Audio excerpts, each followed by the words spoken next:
Hi guys, hope you're doing well. Been doing a few things going on really fast. It's amazing. So a lot of things happening, and this is going to be another prophecy update on what's happening in the Middle East with the peace agreement between Israel and UAE. We see a lot of things happening prophetically. So it's strange that all of a sudden how things are rolling, but in a sense we expect it. But when they started talking about the annexation of Judea, I knew things were going to move very quickly. Just only a matter of time. So we'll see how they say that it's off the table. Suspended is the terminology they've been using. Well, suspended just means temporary. So let's keep our eyes on that and realize that it only means for a certain period of time. So while other things develop, so let's keep an eye on that. I'm sure that after the election that this will probably become voiced again. But anyway, when they announced that, I thought that, okay, that's a strong indicator of where we're at prophetically. When you start talking about the restoration of Judea, well, they've had the restoration of Jerusalem. I've done a video on that, but now they're talking about the restoration of Judea. That's really a direct fulfillment, I believe, of Joel chapter 3, verses 1 and 2. Now, I've talked about that many times, and we'll probably bring it up in the future because I think it's extremely relevant. Otherwise, I wouldn't. It's very important. Okay, well, now we got this peace agreement that they're talking about. When you start combining, when they're talking about peace agreements and they're talking about annexation or restoration, as it were, of Israel's sovereignty over Judea, every Christian who knows anything about prophecy's ears should immediately perk up, and their attention should be looked and focused on it. Fortunately, a lot aren't, but that's irrelevant, I guess, to this topic. But anyway, they should. If they're not, I would definitely encourage it.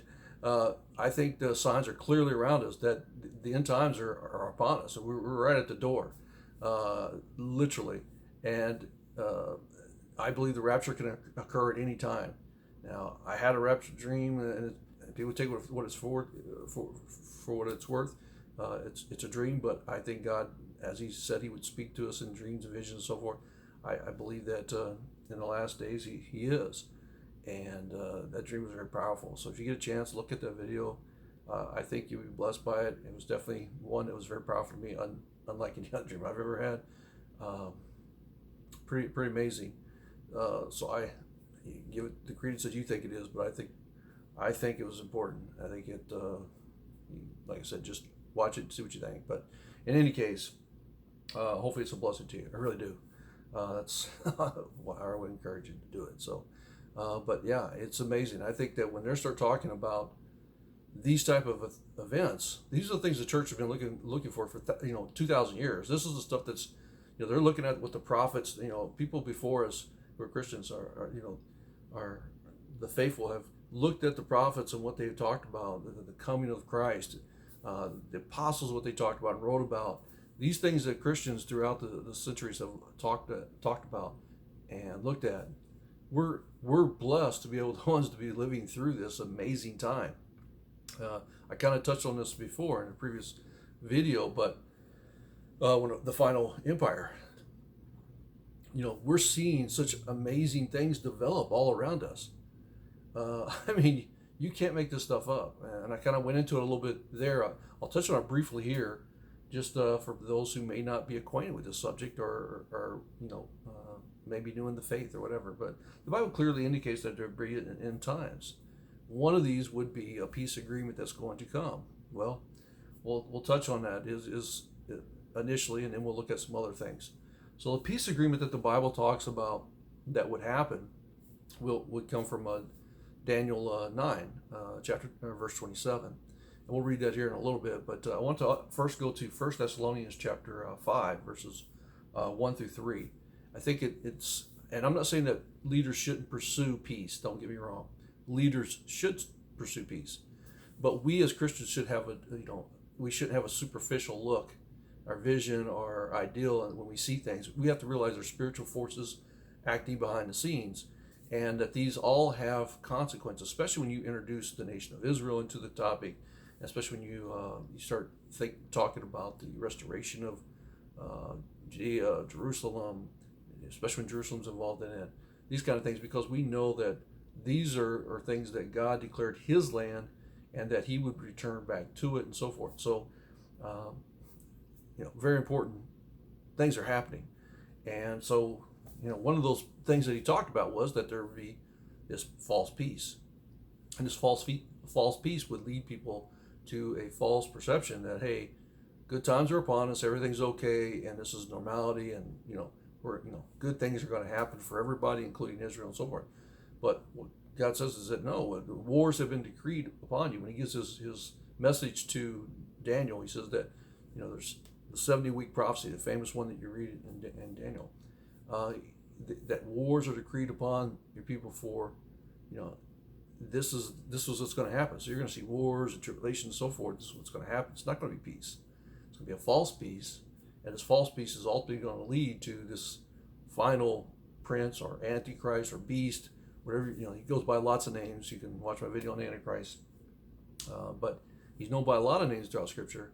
But it's going to be the emergence of this guy who claims to be the God-man, the replacement, the antithesis of Christ, the true God-man, Jesus Christ, who came and purchased our justification upon the cross on Calvary so many years ago, and is coming back to take us to be with him as he has promised, that we would be with him for eternity, which you can read about in John chapter 14, verses 1 through 3.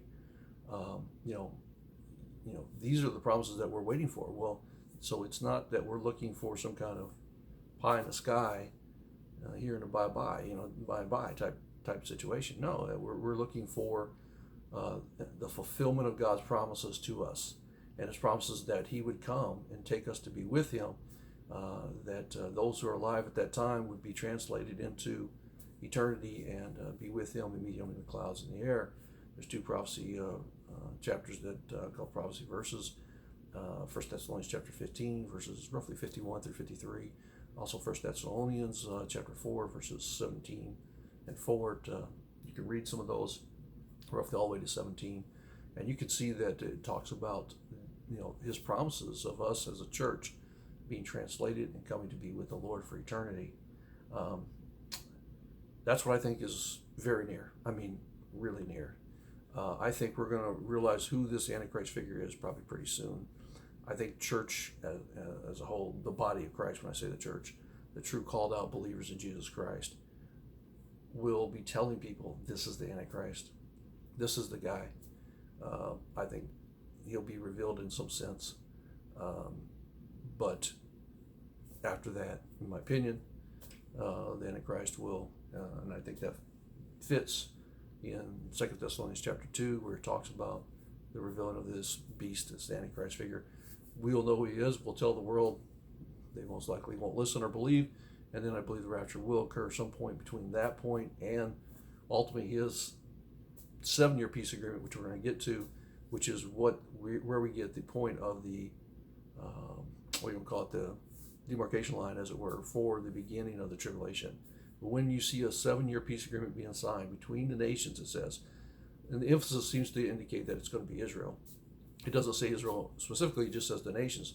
So we assume that it's going to be, in the context of Daniel 9, that it's Israel and the various nations around them, and that this peace agreement is going to have a 7-year connotation to it, 7-year time frame. Like, hey, we're going to have a temporary peace agreement, which I can perfectly see the Arab nations around them accepting. The fact that they're signing this one shows you how close we are, especially when you start looking at how they're talking about the restoration of Jerusalem. You got a global pandemic, the world's in turmoil, economically you have depression and recessions all over the place, 20+%, 40% type of retractions in economies around the world. I mean, you're really seeing where nations are in a position to accept things that otherwise they would have never thought about or accepted. So here we are. We're standing on this precipice of eternity. Literally, the Lord can open the sky and we can be with him for eternity, meet him in the air. This is a reality. This isn't a dream, fantasy. This is what Christians have hoped for. It's called the blessed hope. We're waiting for the Lord to call us up, the great snatching away, taking us out of this world. That's what we're waiting for. If we're alive, if we're dead, we go to be with the Lord, to be absent from the bodies, to be present with the Lord. So it isn't that we can't go see the Lord another time, but living through this is amazing, and be able to see this and the acceleration of events that are happening is why I think, this video is so important. Share it with other people. If you like what you're seeing, subscribe, but more importantly, share it with other people that you think can be a blessing. Show it in your meetings, share it with them. Show it in your church. Don't be afraid to talk about prophecy and the things of God that He's promised for us. I think there's a problem if someone who's in control, your pastor, won't talk about it, won't be willing to show something like this. I think it's very important. Anyway, when you start talking, like I said, about peace agreements and annexation or restoration of Judea, with Israel, sovereignty over those areas, it doesn't get any more prophetic than that. I mean, those are the things, the key things that we would be looking for. The restoration of Judea is clearly an indication of Israel's sovereignty over Judea, is a clear indication that you have now stepped into the end times and that it's time for God's judgment upon the nations. He says that clearly in Joel 3, which we're going to get into. But first, peace agreement. How do I know why wouldn't we want peace? Why should we not? Well, as Christians, we want peace. We want peace more than anything else. We don't want war. We want this peace, but we also don't want to be fools and realize that somehow man, which has a heart that's desperately wicked, is going to somehow initiate peace on their own. It just doesn't work that way, and we haven't seen it in history. They're temporary at best.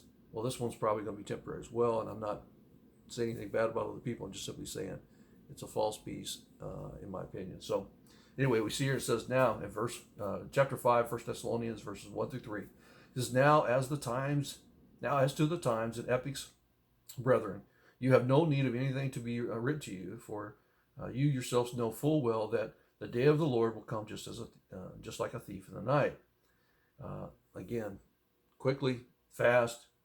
Here we are, and the Lord takes us to be with Him. These things are going to happen instantaneously. It goes into that, but we won't talk about that. It says while they are saying peace and safety, then destruction will come upon them suddenly, with like labor pains upon a woman with child, and they will not escape. Labor pains. Here how that works is suddenly your wife is fine, and the next minute, labor pains come on, and hey, it's time to go to the hospital, or or whatever the case may be, that your situation, but the baby's coming. So that's what he's talking about. Suddenly, you're fine, and the next minute, you're going to be having a child very quickly. So labor pains suddenly come on. There it is, and that's what he's talking about. Suddenly, it's normality in the world, and then, next thing you know, you're into the tribulation point of the world. It's going to be coming. I think we're there. I think we're really close. I think those labor pains are really close when you start talking about this. And it starts, if you notice, with a peace agreement. They'll be sudden saying peace and safety. I think once they announce this peace and safety, this false 7-year peace agreement that we're going to be talking about in our reading here in a minute, Daniel chapter 9, that you'll see what I'm talking about. Then I'm going to play a short snippet of the speech that they gave, and just the audio, so at least you can hear it and see what's being said there and why that's important. I'm not making this stuff up. So Daniel chapter 9, verse 27, he says, and he, when we're talking about the Antichrist, as previously mentioned in verse 26, the prince who is to come, who will destroy of the people who will destroy the city and sanctuary, which we know was the Roman Empire. 10th Legion went in under Titus, and the leader at the time was Hadrian, and they went in and destroyed the temple, or Vespasian, if I remember right, Vespasian. I think it's Vespasian. I'm sorry. Hadrian was the one in 130. If I remember right. So anyway, he goes in. His 10th Legion wipes out Jerusalem, destroys the temple. So we know that this revived Roman Empire, which we're expecting to happen, and then you can watch my last empire, who I believe this empire is going to be. It's not necessarily what everybody thinks it is in a lot of ways, but it'll be the final empire, the final one that will reign for a very short period of time. So watch that video, see what I'm talking about. I think it's near. So anyway, when these things, the world starts getting shaken up, alliances and everything else will change as well. But I think some of the players we may be looking at or listening to right now will be involved in this, and one of them will definitely be the Antichrist. And he goes on to say, like I said, he will make a firm covenant with many for 1 week, but in the middle of the week, or 3.5 year period, he will put a stop to sacrifice and grain offering, which means there is a temple. Part of this is that there's going to be a temple. Some believe that part of the peace agreement or covenant will be the restoration of a temple. Very well could be, or it could be that it's already been done in a previous agreement that has led to that, and the temple's built, and then so forth. Either way, the temple's going to be there. We know that as well from 2 Thessalonians chapter 2, where he talks about the Antichrist going in and declaring himself to be God in the temple, which means the temple's there. We also see that spoken of in Revelation chapter 11, where it confirms that there's a covenant as well, or a temple, I'm sorry. So remember those things. The temple is another key point. There's a lot of things pointing to that, and we'll touch on those as well that are happening very quickly. It's been going on, for a while for the points, but to develop all the infrastructure, the people behind it, the investments and everything. But the fact that it's there and there's a group quickly pushing and moving for that, the Sanhedrin and everything else, yeah, it's moving very fast. So exciting times as Christians. I mean, unbelievably exciting times to be looking and waiting for the Lord to come and take us to be with Him. Unbelievable. So exciting for sure. So he goes on. He says, so he puts a stop to sacrifice a grain offering, and on the wing of the abomination will come one who makes desolate, even until a complete destruction. One that is decreed is poured out on the one who makes desolate. So this act that he will do, this act of abomination that occurs, declaring himself to be God, seems like it could be a reference to where this idol of him is placed on the Temple Mount wing somehow, and that wing of it there somehow, and that he's in what we see in Revelation 13 verses around 14 or 15. So he talks about this false prophet at that point in Revelation 13 will put this idol that the world will worship. And it gets into some different things about the Antichrist himself. Watch my video on the Antichrist. You'll see what I kind of allude to on some of that, how that plays out and why he's declaring himself to be God. But very intriguing stuff. So another thing we're looking at, like I mentioned, so we see that a false peace will come, and in the middle of that false peace, our 3.5 year point will be his, in essence, where he overcomes these two witnesses, declares himself to be God. He, all hell breaks loose at that point. And then we're talking about the Great Tribulation, the final 3.5 years, war, destruction, death on a massive level until it culminates in the battle, what we would call the Battle of Armageddon, which is in Megiddo, Israel, the valley there, so forth.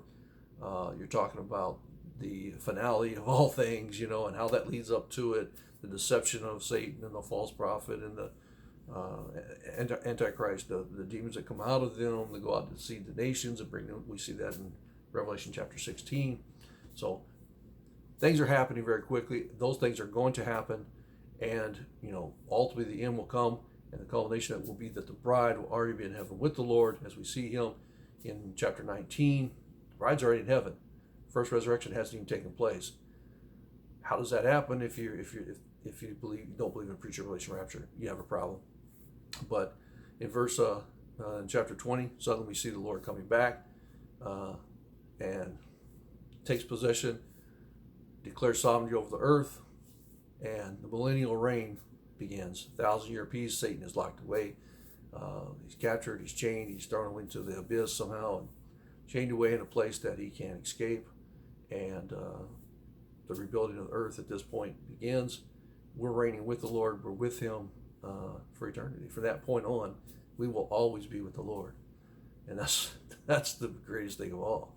That's what we're all waiting for. The promises of John chapter 14, 1 through 3 is pretty amazing.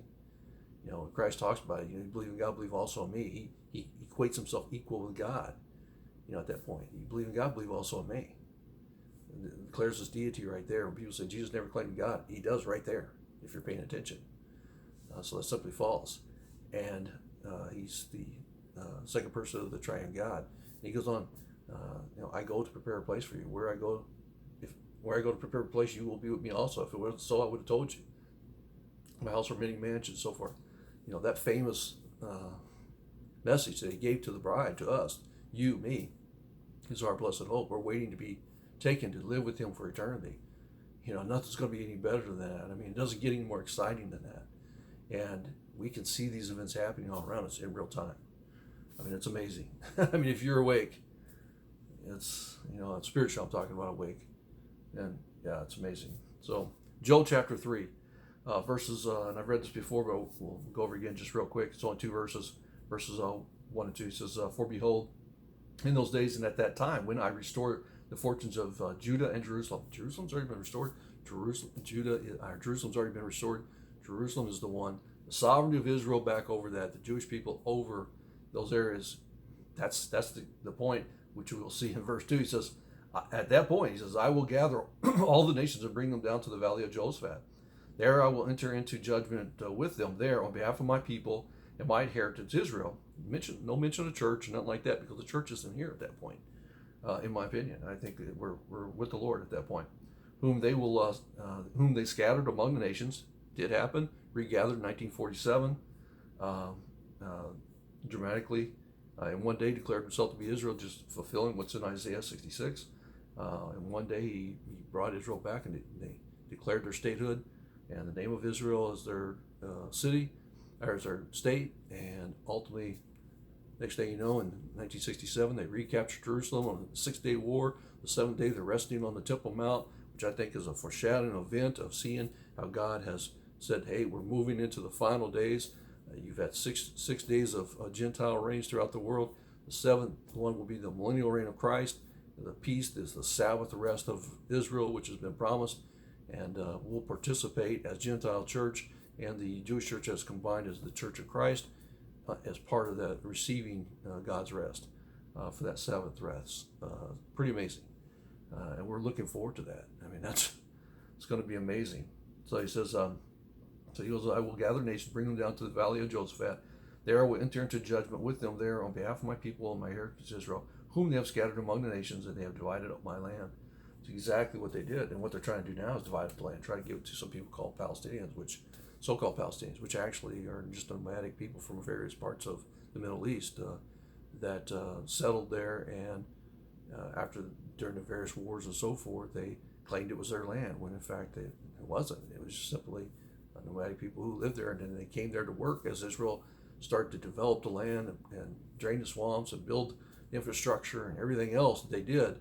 Suddenly these people who were migrants working there said, hey, we live here, this is our land, And it's like, well, no, it's not really. It's it's God's land, and he's given it to the nation of Israel, descendants of Abraham, Isaac, and Jacob, not to Ishmael. So anyway, that's in a nutshell why we're looking at what's happening with the annexation of Judah, I call it the restoration of sovereign control over Judah by Israel. Very significant. This peace agreement, also very significant as well. So anyway, I'm going to play this, just a short audio. Hopefully you can hear it. I'll make sure I have it up, so you should be able to. But yeah, this is amazing stuff. So it'll only be just a couple of minutes, so we'll just do a short snippet, but let's do it and see what he says. A great job, and Jared has done a fantastic job. People don't really understand the things that he's able to do. He's done a fantastic job on this, and you and your team, nobody else could have done it. I don't think anybody else could have done it. Jared, say a few words. Thank you, Mr. President. And I would like to say that I want to thank the President for his leadership on this historic peace effort. The President, like with all things, urged us to take an untraditional approach. You can't solve problems that have gone unsolved by doing it the same way that people before you have tried and failed. The President takes untraditional approaches. He does things in different ways, but he uses common sense, and he tries to unite people by focusing on common interests as opposed to allowing them to focus on their common grievances. And what happened was here is we were able to achieve results that others were not able to achieve, and this will advance the region, and this will advance the whole world.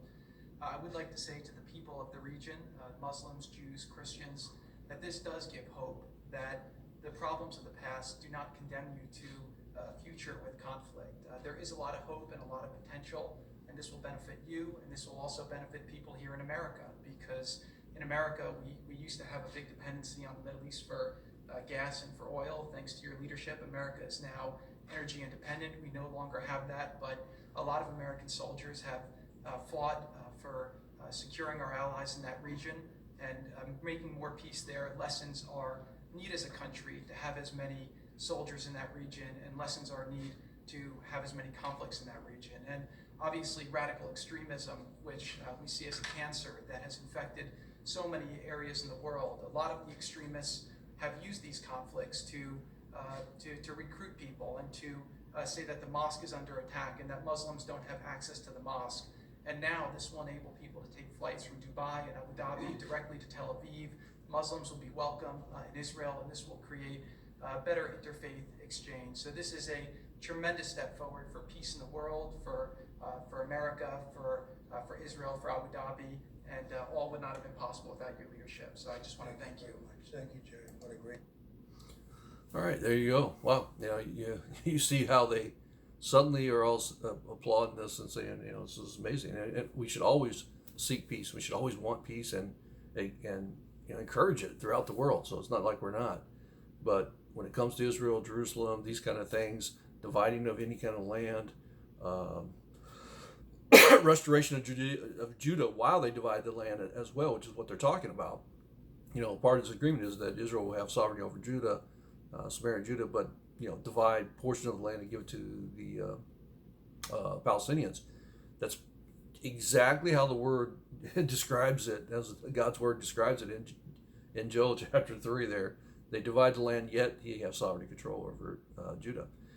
That's what I think is going to happen. So at the end of the day, things are happening so fast, and we see these things coming into focus very quickly. And I think things are dramatically going to change here in the near future. So if you're not spiritually awake, now's the time to be spiritually awake. Have your eyes open, ears open. It's time to stop worrying about all these other frivolous things in life. You may have stuff to work, may still have to make a living for your family things. I'm not saying that, but you need to have your focus on the things of God. Be a good ambassador. Share the gospel, the good news of Jesus Christ with the lost around you. Be faithful in those in the calling of being his ambassadors to a lost and dying world. We could be out here literally at any moment. We could literally step off this planet anytime. Like I said, I'm looking for us to be the revealing of the Antichrist in some way. Right now, there's people I definitely look at and I go, wow. Jared Kushner being one of them. I would put him at the top of the list as far as potential Antichrist figures. He doesn't believe in Jesus Christ. He's a Jewish person. He fits a lot of the molds that you would kind of expect. I'm not saying he is the Antichrist. I'm just simply saying that's a guy that you would definitely put up there. Negotiating peace. When it talks about the one who negotiates the peace or confirms the peace agreement, notice he was the one who gave the speech for Jerusalem. The establishment and sovereignty of recognition by the most predominant, our most dominant Gentile power in the world, just like the most dominant power in the world was Rome, who kicked Israel out, renamed the land and so forth. It's the most dominant empire in the world, America, which has many of the vestiges of the Roman Empire, a Senate, a Caesar, as it were, a president, these kind of things, even the topography and our archaeology and stuff, so forth, is very eerily similar to Rome. A lot of the things we have, if you look at it, it looks like a rebuilt Rome. You look at the columns and everything, it looks very, very similar to Rome. You could see that this could play out, how somehow America and the breaking apart, like I said, I had a video on that, on the Final Empire. Look for the things to change very quickly is what I would say. Look for America to be part of some kind of 10-nation coalition, alliance, whatever you want to call it, but leading it and becoming this, ultimate beast empire. And you can see it happening. You can see it with England. You can see it where suddenly all these nations, you could see where, after the Gog-Magog war, Persia could be part of it, or Iran. You can see Iraq, Babylon be part of it. You know, they're right next to each other. You can see them come into this coalition. Greece, you can see them come into it. You see Italy could come into it. Doesn't just because they're part of the European Union doesn't mean things aren't going to change. Don't just because they're in the Middle East, just because of distance, it doesn't things change. You will see, I think, a strong indication of a 10-nation coalition.